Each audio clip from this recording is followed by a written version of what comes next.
ரமதானுடைய சிறப்புகள் என்னவென்று தெரியுமா? இன்றைக்கு நம்மள பலர் பேருக்கு ரமதானுடைய சிறப்புகளே தெரியல. அதனால தான் ரமதான் வந்ததற்கு பிறகும் நம்முடைய தவறான அமல்கள் நிற்கிறதே இல்லை, நோன்பு வைக்கிறதே இல்லை. அல்லாஹ் பாதுகாக்கணும்.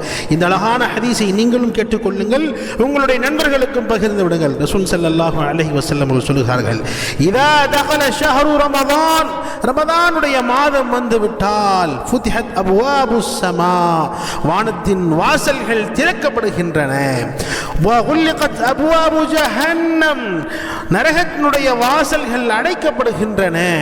வசுல்சிலத்தி ஷயாத்தீன், இதே போன்று ஷைத்தான்கள் விலங்கிடப்படுகின்றன என்பதாக நபிகள் நாயகம் ஸல்லல்லாஹு அலைஹி வஸல்லம் அவர்கள் சொன்னதாக ஹஜ்ரத் அபூ ஹுரைரா ரலியல்லாஹு தஆலா அன்ஹு அவர்கள் ரிவாயத் செய்கிறார்கள். இந்த ஹதீஸ் புகாரி என்ற நூலிலே பதிவாக இருக்கிறது. அல்லாஹ்வுக்கு எவ்வளவு பெரிய சிறப்பு பாருங்க. ரமதான் மாதம் வந்துவிட்டால், ரமதான் மாதம் வந்துவிட்டால் வானத்தின் வாசல்கள் திறக்கப்படுகிறது, நரகத்தினுடைய வாசல்கள் அடைக்கப்படுகிறது, ஷைத்தான் விலங்கிடப்படுகிறான் என்ற விஷயத்தை ரசூல் ஸல்லல்லாஹு அலைஹி வஸல்லம் தெளிவாக சொல்லி காட்டுகிறார்கள். வானத்தின் வாசல்கள் திறந்திருக்கிறது. நாம் எப்ப துஆ செஞ்சாலும், என்ன துஆ செஞ்சாலும் அல்லாஹ் நம்முடைய தேவைகளை தீர்த்து வைப்பான். இதே போன்று நரகத்திலிருந்து பாதுகாப்பித்திடக்கூடிய மாதமாக இந்த மாதம் இருக்கிறது. அதே போன்ற ஷைத்தான்கள் விலங்கிடப்படுகின்றன.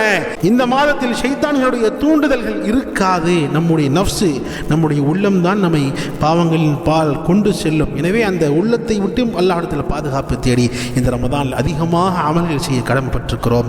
அல்லாஹ் ஜல்ல ஷானஹு வ தஆலா நம் அனைவருக்கும் இந்த ரமதானை சரியாக பயன்படுத்தக்கூடிய பாக்கியத்தை தந்தருள்வானாக. ரமதானில் அதிகமாக அமல்கள் செய்து அல்லாஹ்வுடைய திரு பொருத்தத்தை பெற்று இவ்வுலகிலும் மறுவுலகிலும் அல்லாஹ் நம்மை வெற்றியை கொடுத்து நாளை மறுமையில் சொர்க்கத்தில் உயர்ந்தரமான சொர்க்கமான ஜன்னத்துல் ஃபிர்தௌஸை அல்லாஹ் நம் அனைவருக்கும் நசீபாக்கி அருள்வானாக. ஆமீன்.